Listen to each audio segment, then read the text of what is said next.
Ako si from Bicol. Bicol. Wow. Sa ngayon, 39 years old. 39? Wow. Napunta ako dito, 37. 37. Dalawang taon ito. Nag-take ako ng exam. Unang take ko, bagsak. Lang, kulang ko lang 2 points. Kasi, nun, top 500. Top 500 nakukuha. Hindi ako nakasama. Ayan. Medyo maano rin, maano sa kalubang kasi hindi ako nakasama. Kasi yung mga classmate ko, sila nakapasa. Ayun, parang naano ko na, sabi ko, hindi ako susuko, sabi ko. Papapatuloy ako, susunod ako na exam, yun, ipapasa ko. Dalawang beses na nagkaroon. Dalawang exam, kasi nakapasa. Kaya mga 1 year? Pagkatapos ng isang taon. Pagkatapos ng isang taon. Kaya lang, dahil nga lang sa pandemic, kaya tumagal kami naghintay. Halos 2 years kami naghintay para makapunta dito. Ay, antay mo ng 2 years? Bago kami nakapunta dito kasi naabutan kami ng pandemic. Nakapasa kami, 2019. 2019. Yeah, pagkatapos, yun, mag-2020, yun na, pag pandemic na, March. Pagkatapos na pumasa ng exam, ano ginagawa mo? Antay mo ba ng... Oo, kasi kami, yung case namin, hindi tulad ng case na ngayon. Kasi yung unang case ng pag-exam ko, nung bumagsak ako, tulad na ng case ngayon.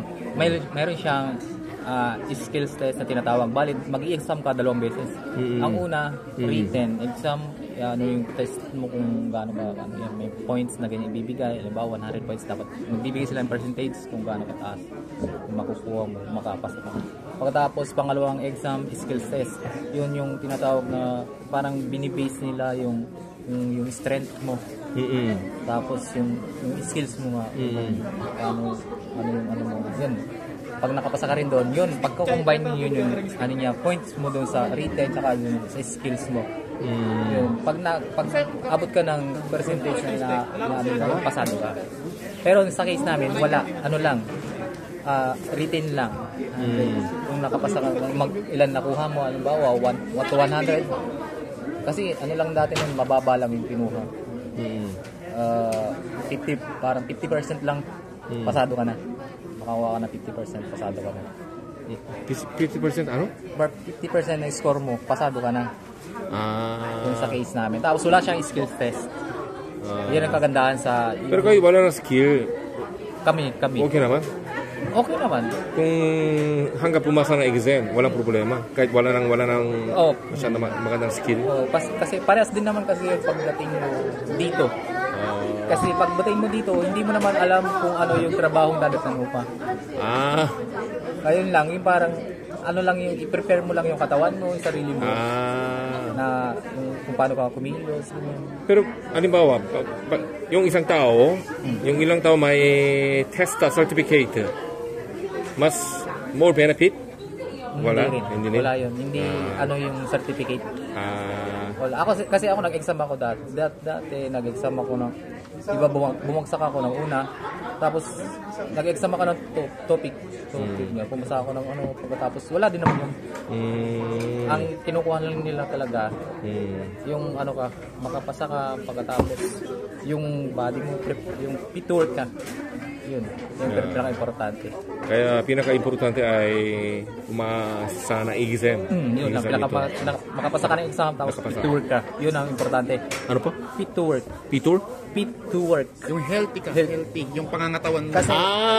Kasi pagkatapos mo ng exam, kahit pasado ka, pag nag-medical kang bumagsak ka, hindi ka makakapunta dito. Ito pa rin halaga. Yun pinakamahal. Kasi yung mga kasamahan ko, may ganun kaming case.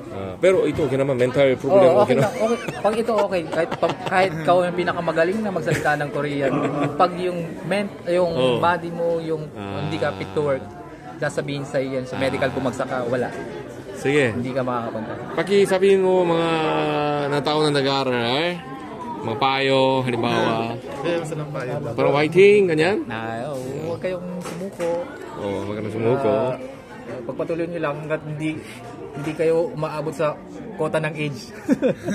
Pero may limitasyon ng edad. Yeah, may limitasyon kasi ang edad hanggang 38 years Ang old. 13 na lang. 38 years old. Hanggang di kayo umaabot ng 38 years old. Kasi yung kumpare ko ganun nangyari. Kayo? 3 times siyang nag-exam. Tapos last exam siya, 38 na siya. Nakapasa na siya. Ano, last chance? Yeah. Sa'yo. Nakapasa. Pero, pagkatapos pumasa ng exam, na 38, alimbawa 38 na siya, nakapasa na siya. Okay naman. Tapos nakapasa na siya ng exam, nakapag-pass na siya sa DMW. Parang yung resume na napunta na dito sa Korea. Kahit 39 na siya, ano siya, save siya, masiselect pa rin siya. Kahit 39 na siya. Ganun. Sige. Okay. Thank you. Maraming salamat po. Okay, take a picture sa